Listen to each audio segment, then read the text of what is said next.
नमस्कार मेरे प्रिय भाइयों बहनों। आप सभी को विरजा कृपा क्रिएशंस और विरजा कृपा साहित्य परिवार की तरफ से शुभेच्छा और बहुत सारे शुभकामनाएं। प्रिय दर्शकों, आज विरजा कृपा क्रिएशन की तरफ से आप लोग को एक नया कहानी सुनने जा रहे हैं जो कि हमारी भारतीय संस्कृति पर आधारित है। वो एक नया कहानी है जिसका नाम है शंख। तो चलिए दर्शक बंधु, तो अब देरी किस बात की, आइए हम लोग आपको सुनाएंगे शंख की बारी में। मैं उम्मीद करता हूं कि ये कहानी आपको जरूर पसंद आएगा। तो चलिए सुनेंगे आज की कहानी पवित्र शंख। क्या शंख हमारे सभी प्रकार की कष्ट दूर कर सकता है? भूत प्रेत और राक्षस को भगा सकता है? क्या शंख में ऐसी शक्ति है कि वह हमें धनवान बना सकता है? क्या शंख में ऐसी शक्ति है कि वो हमको शक्तिशाली व्यक्ति बना सकता है? हाँ दर्शक बंधु, पुराण कहते हैं कि सिर्फ एकमात्र शंख है जो ये संभव करता है। शंख की उत्पत्ति भी समुद्र मंथन के दौरान हुई थी। शिव को छोड़कर, भगवान शिव को छोड़कर सभी देवताओं पर शंख से जल अर्पित किया जा सकता है। भगवान शिव ने शंख नामक दैत्य को वध किया, अतः शंख की जल शिव को निषेध बताया गया है। शंख के नाम से कई बात विख्यात है, जैसे योग में शंख प्रक्षालन और शंख मुद्रा होती है। तो आयुर्वेद में शंख पुष्पी और शंख भस्म का प्रयोग किया जाता है। प्राचीन काल में शंख लिप भी हुआ करती थी। विज्ञान के अनुसार शंख समुद्र में पाए जाने वाले एक प्रकार के घोंघे का खोल है, जैसे वह अपनी सुरक्षा के लिए बनाता है। शंख से वास्तुदोष ही दूर नहीं होते। इससे आरोग्य वृद्धि, आयुष प्राप्ति, लक्ष्मी प्राप्ति, पुत्र प्राप्ति, पितृदोष शांति, विवाह आदि की रुकावट भी दूर होती है। उसके अलावा शंख कोई चमत्कारी का लाभ के लिए भी जाना जाता है। उच्च श्रेणी के श्रेष्ठ शंख कैलाश मानसरोवर, मालदीव, लक्षद्वीप समूह, श्रीलंका एवं भारत में पाए जाते हैं। संस्कृत में एक श्लोक है, वो है त्वं पुरा सागौर पत्नी विष्णु विधृत करहे नामीत सर्वदेशस्य पंचजन्य नमस्तुते। वर्तमान समय में शंख का प्रयोग प्राय पूजा पाठ में किया जाता है। अतः पूजारंभ में शंख मुद्रा से शंख की प्रार्थना की जाती है। शंख को हिंदू धर्म में महत्वपूर्ण और पवित्र माना गया है। शंख कई प्रकार की होती है। शंख के चमत्कार और रहस्य के बारे में पुराण में विस्तार से लिखा हुआ है। आओ दर्शकों, हम लोग जानते हैं शंख और शंख ध्वनि के ये बड़ा रहस्य है। शंख का ये पहला रहस्य है, शंख के प्रकार। शंख के प्रमुख 3 प्रकार होते हैं: दक्षिणावृत्ति शंख, मध्यावृत्ति शंख तथा वामावृत्ति शंख। इन शंखों के कई उप प्रकार भी होते हैं। शंखों के शक्ति का वर्णन महाभारत और पुराणों में मिलता है। इस प्रकार इसी तरह भी वामावर्ती, दक्षिणावर्ती तथा गणेश शंख।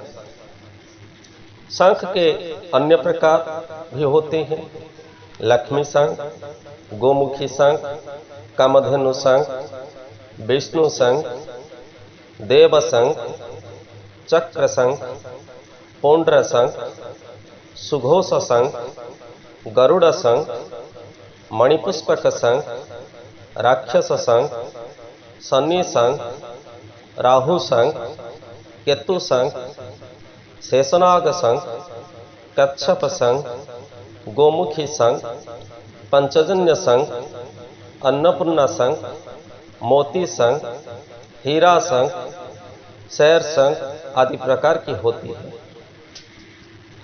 और शंख के दूसरा रहस्य संस्कृत श्लोक में लिखा हुआ है, द्विधा दक्षिण पवर्तिमान स्तुति भेदति दक्षिणावर्तकार वस्तु पुण्य जुगादवायति यदुग्रहे तिष्ठति सोभिः लक्ष्मीया भाजनं भवत्।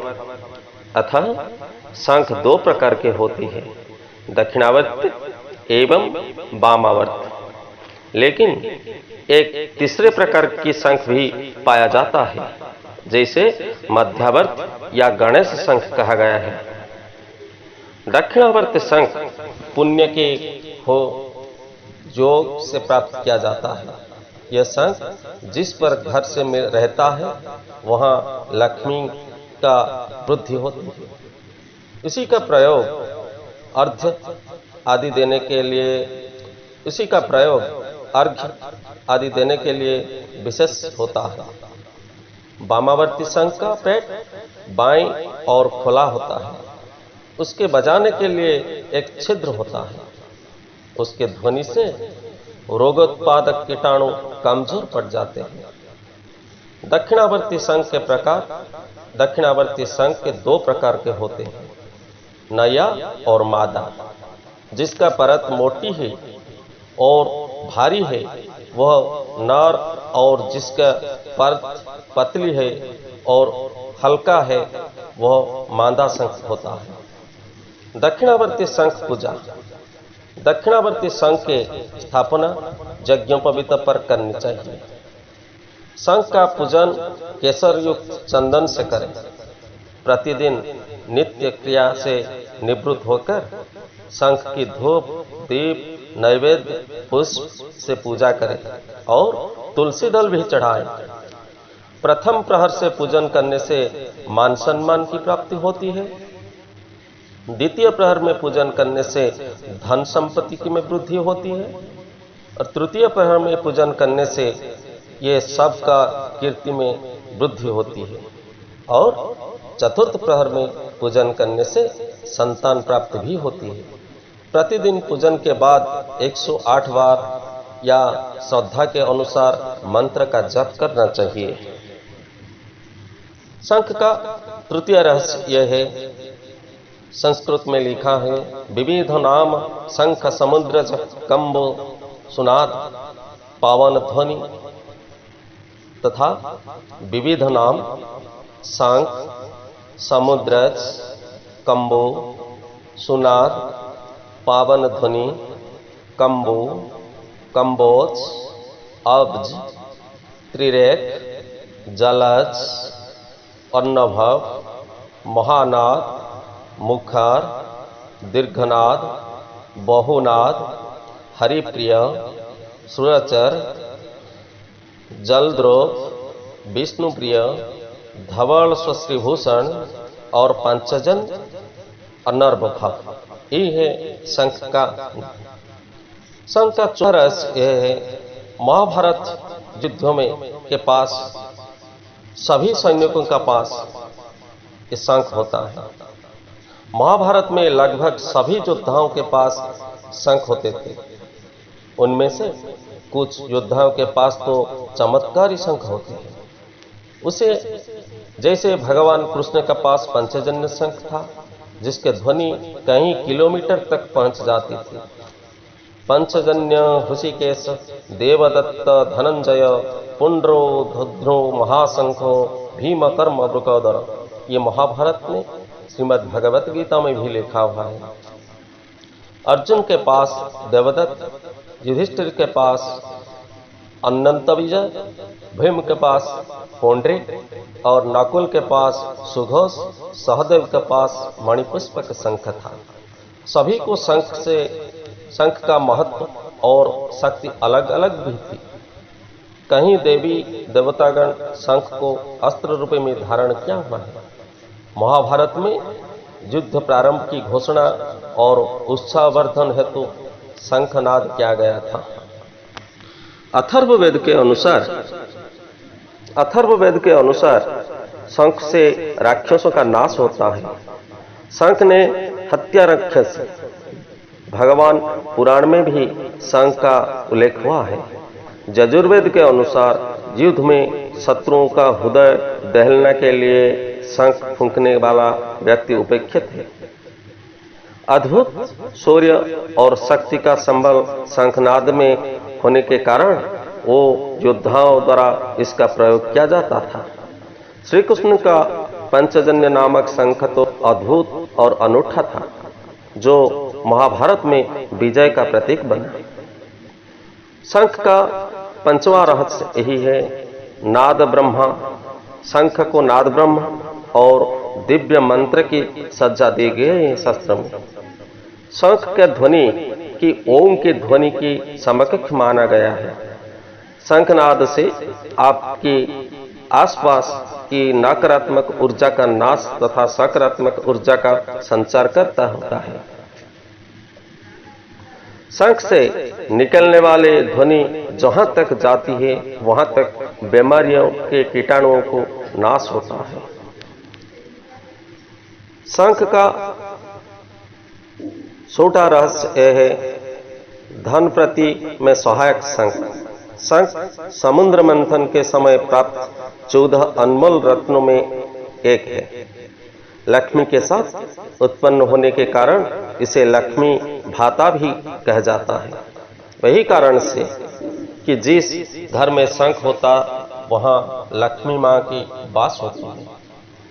यदि मोती शंख के कारखाने में स्थापित किया जाए तो कारखाने में तेजी से आर्थिक उन्नति होती है।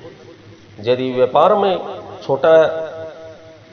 व्यापार में घाटा हो रहा है, दुकान से आप नहीं है तो ये शंख को दुकान में रख लीजिए तो व्यापार में वृद्धि होती है।